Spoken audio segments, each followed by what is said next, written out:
उड़ीसा के बालासोर में शुक्रवार रात एक भीषण हादसा हो गया। तीनों ट्रेनों के बीच टक्कर में अब तक 280 लोगों की जान जा चुकी है और रेस्क्यू ऑपरेशन अभी भी जारी है। इन सब के बीच विपक्ष लगातार एक सवाल उठा रहा है। सवाल रेलवे की उस तकनीक को लेकर है जिसका डेमो कुछ वक्त पहले दिखाया गया था। सवाल उठ रहे हैं रेलवे के कवच प्रोजेक्ट को लेकर, जिसे रेलवे ने जीरो एक्सीडेंट टारगेट हासिल करने के लिए लॉन्च किया था। हालांकि रेलवे की कवच टेक्नोलॉजी को सभी ट्रैक पर अभी तक नहीं जोड़ा गया है। तो आइए आपको दिखाते हैं आखिर वो कवच टेक्नोलॉजी क्या चीज है जिसको लेकर विपक्ष लगातार मोदी सरकार को घेर रही है, और दिखाते हैं आपको कैसे इस हादसे के ऊपर अब राजनीति गर्म हो गई है।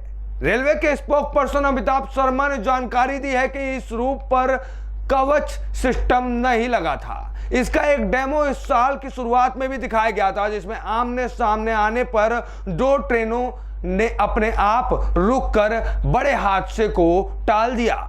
ऐसे में आखिर रेलवे का कवच प्रोटेक्शन सिस्टम क्या चीज है, चलिए आपको पूरा का पूरा मामला दिखाते हैं। कवच एक ऑटोमेटिक ट्रेन प्रोटेक्शन सिस्टम है जिसे भारतीय रेलवे ने RDSO यानी कि research design and standard organisation के जरिए विकसित किया है। इस सिस्टम पर रेलवे ने साल 2012 में काम करना शुरू किया था। इस वक्त इस प्रोजेक्ट का नाम ट्रेन कोलाइजन अवॉइडेंस सिस्टम यानी कि TCAS था। इस सिस्टम को विकसित करने के पीछे भारतीय रेलवे का उद्देश्य जीरो एक्सीडेंट का लक्ष्य हासिल करना है। इसका पहला ट्रायल साल 2016 में किया गया था। पिछले साल इसका लाइव डेमो भी जनता के सामने लाकर दिखाया गया था। ऐसे में ये कवच आखिर काम कैसे करता है, चलिए आपको वो भी दिखा देते हैं। ये सिस्टम कई इलेक्ट्रॉनिक डिवाइसेस का सेट है। इसमें रेडियो फ्रीक्वेंसी आइडेंटिफिकेशन डिवाइसेस को train, track, railway signal system और हर स्टेशन पर 1 किलोमीटर की दूरी पर इंस्टॉल किया जाता है। यह सिस्टम दूसरे कंपोनेंट से अल्ट्रा हाई रेडियो फ्रीक्वेंसी के जरिए कम्युनिकेट करता है। जैसे ही कोई लोको पायलट किसी सिग्नल को जंप करता है तो कवच एक्टिव हो जाता है। इसके बाद सिस्टम लोको पायलट को अलर्ट करता है और फिर ट्रेन के ब्रेक्स का कंट्रोल हासिल कर लेता है। जैसे ही सिस्टम को पता चलता है कि ट्रैक पर दूसरी ट्रेन आ रही है तो वो पहली ट्रेन के मूवमेंट को खुद ब खुद रोक देता है।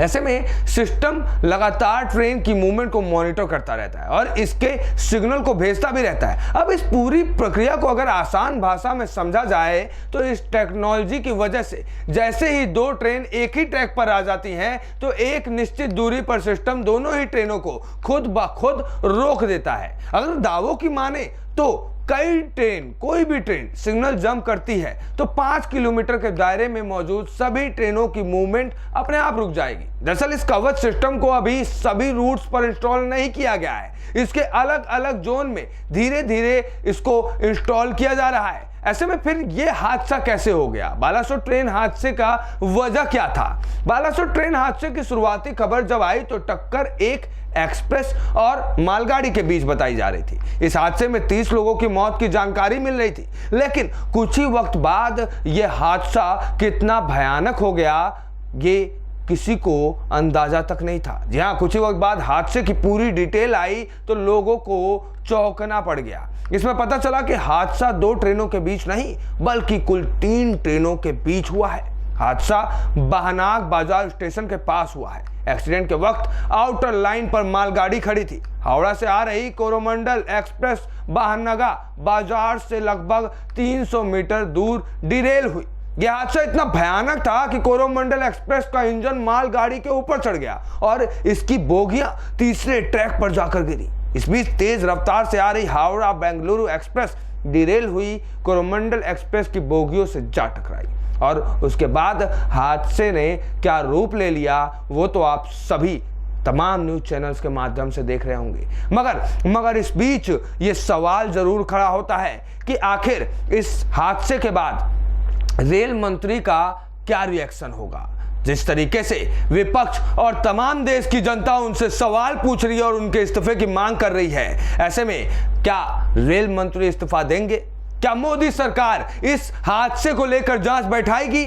और अगर नहीं बैठाती है तो कहीं ना कहीं मोदी सरकार के कार्यकाल में ये जो हादसा हुआ है, ये मोदी सरकार के ऊपर एक बड़ा सवालिया निशान खड़ा कर देगा। ये न्यूज टुडे से विश्वेश तिवारी की रिपोर्ट।